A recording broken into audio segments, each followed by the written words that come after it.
देखो, जो accounting standard 16 है जिसका नाम है बोरोइंग कॉस्ट, ये सब पर अप्लाई होता है, अप्लाइज ऑन ऑल।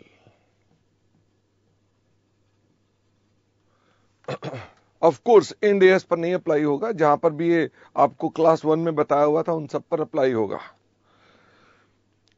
बोरोइंग का मतलब क्या होता है? बोरोइंग का मतलब है सरल भाषा में लोन। तो बोरोइंग कॉस्ट का मतलब क्या हो गया?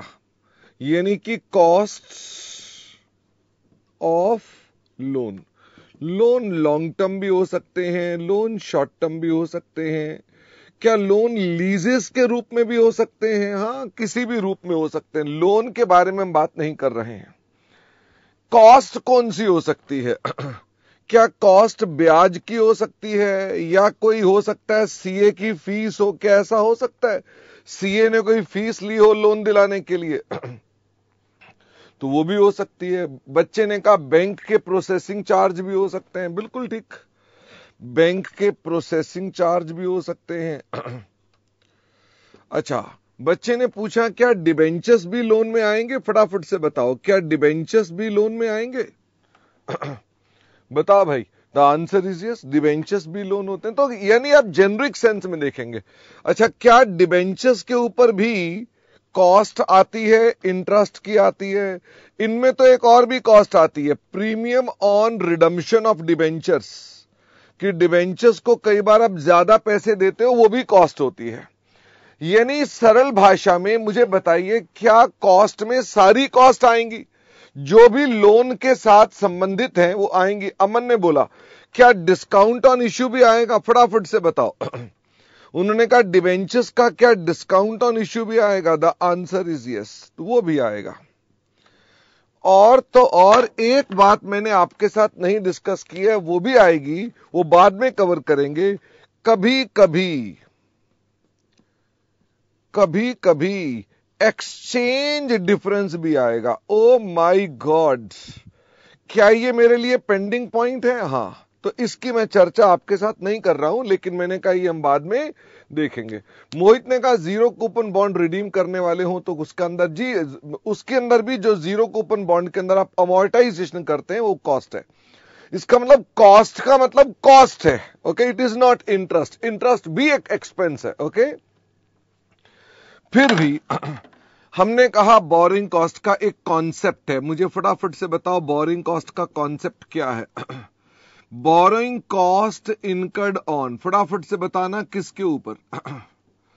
बोरोइंग कॉस्ट इनकर्ड ऑन, फटाफट से बताओ किसके ऊपर?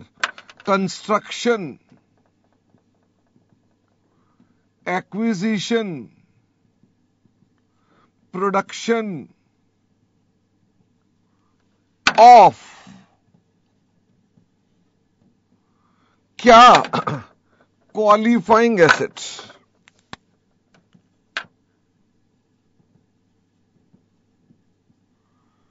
Qualifying assets. जो हमारी बोरिंग कॉस्ट इनकर्ड है किसके ऊपर? ऑन कंस्ट्रक्शन, एक्विजिशन और production of qualifying asset should be, फटाफट से बताओ जी क्या कर देंगे? शुड बी, बताओ भाई क्या कर देना चाहिए? Capitalised with assets. हम एसेट के साथ उसे क्या कर देंगे? कैपिटलाइज कर देंगे। कैपिटलाइज का क्या मतलब होता है? फटाफट से बताओ। कैपिटलाइज का मतलब है एडिड टू एसेट कॉस्ट, यानी एसेट की कॉस्ट में उसे बढ़ा देना। अच्छा, क्वालिफाइंग एसेट कौन से होते हैं? हम जो बोलते हैं क्वालिफाइंग एसेट, तो क्वालिफाइंग एसेट वो होते हैं विच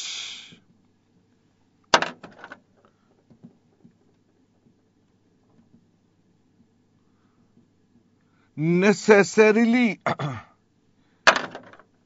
take substantial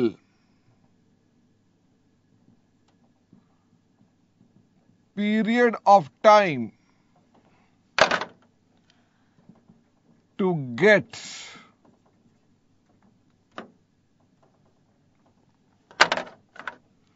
ready for intended use. जो क्या लेते हैं, नेसेसरीली सब्सटेंशियल पीरियड टाइम। अब नेसेसरीली का क्या मतलब है? नेसेसरीली का मतलब है नॉर्मली, ज्यादातर, ठीक है। जो नॉर्मली क्या लेते हैं, substantial period of time. Substantial period का क्या मतलब है? फिर अब यहां हमारे जो स्टैंडर्ड है उसमें तो लिखा है सब्सटेंशियल, तो सब्सटेंशियल का क्या मतलब है? सब्सटेंशियल का मतलब है 12 मंथ और मोर, 12 मंथ और more. To get ready for intended use मतलब जो हम चाहते हैं, जो हम चाहते हैं वहां तक एसेट को ले जाने के लिए। मान लो हम एसेट को बेचना चाहते हैं, तो मतलब क्या हमारा इंटेंडेड यूज क्या है? फटाफट से बताओ, हमारा इंटेंडेड यूज क्या है? बेचने का। तो यानी जो एक एसेट नॉर्मली लेता है, कितना समय? 12 महीने या उससे ज्यादा। किसके लिए? तैयार होने के लिए। किस काम के लिए? बिकने के लिए। बात समझ में आती है? बिकने के लिए, तैयार होने के लिए। तो मुझे कोई ऐसे एसेट का एग्जाम्पल दो जो नॉर्मली 12 महीने लेता है तैयार होने में, बिकने के लिए। फटाफट से बताओ। तो क्या हो गया? वाइन, ठीक है। या क्या हो गए? फ्लैट्स, बड़े बड़े जो फ्लैट्स हैं वो सब इसके अंदर आ जाएंगे जो हम बेचते हैं। क्या ये 12 महीने का पीरियड फिक्स है या हमारे पास फिक्स नहीं है? तो this period is not fixed. यानी 12 महीने आपके लिए हम कोई फिक्स नहीं है। क्या लोअर पीरियड भी ले सकते हैं? Lower also allowed if justified. आपको लगता है तो लोअर पीरियड भी ले सकते हैं, कोई दिक्कत की बात नहीं है। इसी वजह से मैंने आपसे कहा हमारी प्रेफरेंस क्या होगी कि क्या ये क्वालिफाइंग एसेट है या ये नॉन क्वालिफाइंग एसेट है। तो हमारी प्रेफरेंस किसके प्रति होगी? फटाफट से बताओ, हमारी प्रेफरेंस किसके प्रति होगी? जहां पर भी झमेला पड़ेगा तो मेरी प्रेफरेंस क्या होगी? Qualifying asset. क्या मैं 12 महीने से लोअर पीरियड को भी ले लूंगा? The answer is yes. फिर भी मैं कॉमन सेंस को नहीं छोड़ूंगा। इसका मतलब अगर एक एसेट बिल्कुल तैयार होने में समय ही नहीं ले रहा है तो मैं झमेले में नहीं पड़ूंगा, मैं उसे नॉन क्वालिफाइंग बोल दूंगा। ओके, तो थोड़ा सा ये आपके लिए चिंताजनक हो जाता है इसको समझना। फिर भी हम इसके कुछ एग्जाम्पल्स की बात करते हैं कि कौन कौन से एग्जाम्पल्स हो गए जो हमारे पास हैं। एक तो हो गया जो आप कंस्ट्रक्ट कर रहे हैं। फटाफट से बताओ, कंस्ट्रक्शन ऑफ, किसकी कंस्ट्रक्शन? बिल्डिंग। अच्छा, फिर और क्या आएगा? Plant, road. ध्यान दें, मैंने प्लांट लिखा है, क्या मशीनरी लिखा है? मैंने प्लांट लिखा है। प्लांट का मतलब क्या होता है? बड़ा। ओके, अच्छा। और बताओ, रोड के बाद बच्चे ने कहा dam, ship, aircraft, etcetera. Okay, बड़े सारे हो गए हमारे पास। अच्छा, और मुझे बताइए, क्या ऐसा भी हो सकता है कि हमने कोई एक्विजिशन की हो of machinery which takes substantial periods? ध्यान देना, मैंने इसमें वर्ड लिखा विच टेक्स सब्सटेंशियल पीरियड। अगर खाली मैं लिख दूं कि मैंने मशीन अक्वायर की तो आप क्या मान लेंगे? तो मशीन को छोटा मानेंगे। क्या मेरी बात समझ में आ रही है? खाली मशीन अक्वायर की तो छोटा सा होगा, लेकिन उसने कहा मशीन जो लेती है सब्सटेंशियल पीरियड तो क्या हो गया? बड़ा। अच्छा, लिखा हुआ है प्लांट, तो प्लांट को आप क्या मानेंगे? मेरी बात को समझें, प्लांट को बाय नेचर ही क्या मानोगे? बड़ा। मशीन को बाय नेचर ही क्या मानोगे? छोटा। पर मशीन के आगे लिखा हो बड़ा तो वो बड़ा, प्लांट के आगे लिखा हो छोटा तो छोटा। ओ माय गॉड, क्या सुबह सुबह दिमाग खराब कर रहे हो? बोलो ना, हुआ कि नहीं हुआ? ओके तो यानी मैंने आपको बेस्ट असम्पशंस बताई हैं कि आपको ये असम्पशन लेनी है। मुझे ये बताओ, प्रोडक्शन ऑफ वाइन्स, ठीक है, या फ्लैट्स बाय बिल्डर्स, ध्यान देना ऊपर वाली बिल्डिंग में और नीचे वाले फ्लैट में क्या अंतर है? ऊपर वाली बिल्डिंग में और नीचे वाले फ्लैट में क्या अंतर है? ये पीपीई है। ओ, और प्रोडक्शन जो फ्लैट की होती है ये स्टॉक होता है। बाकी अल्टीमेटली तो बिल्डिंग बिल्डिंग होती है। क्या इनके लिए दिया गया एडवांस भी इसके अंदर आएगा? फटाफट से बताओ कि यानी इनके लिए अगर कोई एडवांस है तो एडवांस की जगह खत्म हो गई है तो कहां पर लिख दूं? और मैंने कहा इसके लिए एंड एडवांसेस। भाई हमने कोई एडवांसेस दिए हैं इनके लिए, वो भी आएंगे।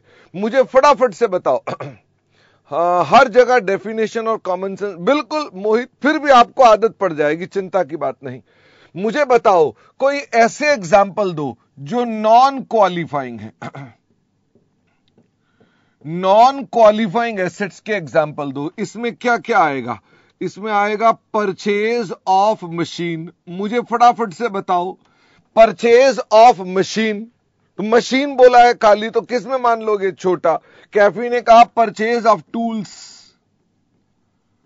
अच्छा, क्या इसमें एडवांसेस भी आएंगे? हां, advance for machine, advance for tool. ये बार बार ना भी कहूं, वर्ड एडवांस तो समझ में आ गई ना। एक बच्चे ने कहा सर इक्विपमेंट्स, बिल्कुल ठीक, purchase of equipments plus advance. और बताओ और अच्छा, एक बच्चे ने कहा वर्किंग कैपिटल, एक बच्चे ने कहा रॉ मटेरियल। तो क्या वर्किंग कैपिटल रॉ मटेरियल एक ही बात है? वर्किंग कैपिटल आ गया तो अपने आप सारे आ गए, डेटर वेटर आ गया, स्टॉक आ गया, सब कुछ आ गया। नेहा बार बार कह रहे हैं पेंसिल। क्या मैं पेंसिल का एग्जाम्पल लिखूंगा? नेहा 5 बादाम सुबह खाया करो, ठीक है।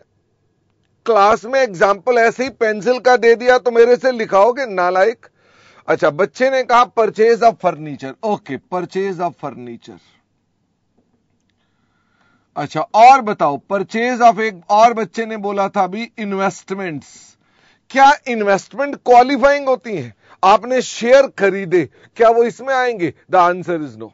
अच्छा, एक बच्चे ने कहा नो हाउ, कि हमने नो हाउ खरीदी। नो हाउ मतलब इनटेंजिबल एसेट्स, तो ये इनटेंजिबल एसेट्स भी जो हैं वो नॉन क्वालिफाइंग में आ जाएंगे। गुडविल भी आ जाएगी। बेटा जो बार बार बोल रहा है ट्रक, किस ट्रक नहीं लिखा क्या मैंने अभी तक? अच्छा, व्हीकल्स लिखा ही नहीं, मुझे लगा था लिख दिया है। मैंने कहा देखो बार बार कह रहे हैं लेकिन लिखा हुआ है, तो हमने अपने पास यहां व्हीकल्स भी लिख दिए। व्हीकल में सारे आ गए, ट्रक, कार, ये वो सब चीजें आ गए। मिस्टर रोहिन RO कह रहे हैं पेंसिल क्यों नहीं आ रही? अच्छे एग्जाम्पल्स की बात करो ना। पेंसिल तो वैसे उदाहरण दे दिया था मैंने, उसका मतलब थोड़ा ना है इंटेंडेड यूज ना लिखे, सिर्फ यूज लिखे। हाँ चंद्रकांत, असल में क्या है, इंटेंडेड यूज में और यूज में अंतर है। मैं अपने फोन का इस्तेमाल फोन के लिए करता हूं, तुम अपने फोन का इस्तेमाल वीडियो रील बनाने के लिए करते हो, तो दोनों का इंटेंडेड यूज अलग है। ओके, इसका मतलब यह कि आपको देखना है कि मेरा और आपका इंटेंडेड यूज क्या है, उसके लिए काम किया जाता है। चलिए, तो मेरे ख्याल से अगर आपको समझ में आ गई है कि इसमें कोई और दिक्कत नहीं, तो मैं कह सकता हूं ये आइटम्स यहां पर आ गई कि ये हमारे पास नॉन क्वालिफाइंग है। मुझे ये बताओ, कंस्ट्रक्शन, एक्विजिशन और प्रोडक्शन क्या है? कंस्ट्रक्शन का मतलब क्या होता है? फटाफट से बताओ। कंस्ट्रक्शन का मतलब है बनाना, केला नहीं है बनाना, ठीक है। एक्विजिशन का मतलब है खरीदना, और प्रोडक्शन का मतलब क्या है? उत्पादन, मैन्युफैक्चर करना, उत्पादन ही ठीक है ना, ठीक है। तो ये सब इसमें आ गए। अच्छा, मुझे ये बताओ बाकी की बोरिंग कॉस्ट कहां जाएगी? बैलेंस बोरिंग कॉस्ट, जो बाकी की बोरिंग कॉस्ट है वो कहां जाएगी? भाई ये तो कैपिटलाइज कर दी, तो बाकी कहां जाएगी? बाकी जाएगी प्रॉफिट एंड लॉस में। ओके, बाकी कहां जाएगी? प्रॉफिट एंड लॉस में। एज बताना कहां पर जाएगी? Finance cost. याद है आपको फाइनेंस कॉस्ट बोलते हो, किस नाम से बोलते हो? शेड्यूल 3 में फाइनेंस कॉस्ट के नाम से जाएगी। क्या आपने पहले भी ऐसा किया हुआ है? हाँ सर, हमको ना बचपन की याद आ रही। क्या बचपन में सिर्फ यही ही तुम्हारे लिए कॉन्सेप्ट था? मेरी आंखों में आंसू आ गए हैं। बचपन में सिर्फ तुम्हें लगता था यही कॉन्सेप्ट है। जूम आउट करो तो क्या कॉन्सेप्ट उससे बहुत बड़ा है? कॉन्सेप्ट कितना बड़ा है? इतना बड़ा है। हम खाली इसको ही समझते थे ये कॉन्सेप्ट है। ओके, तो इसका मतलब क्या आपको बात समझ में आती है? अभी इसमें क्या क्या मुद्दे आते हैं? अभी इसमें मुद्दा आता है सर, वाई वी कैपिटलाइज। हम कैपिटलाइज क्यों करते हैं? How we calculate it. हम उसकी कैलकुलेशन कैसे करते हैं? What are the journal entries?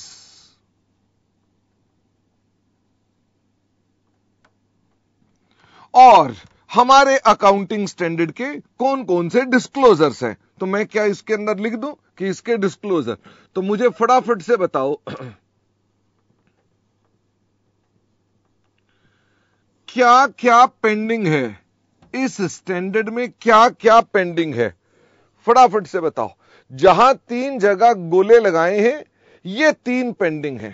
Okay, यानी ये मैं आपके साथ बातें करूंगा और हमारा स्टैंडर्ड इसके साथ ही समाप्त हो जाएगा। बट अभी बहुत सारा काम है करने वाला, तो इसका मतलब हम धीरे धीरे आगे चलेंगे। क्या आप तैयार हैं आगे बढ़ने के लिए?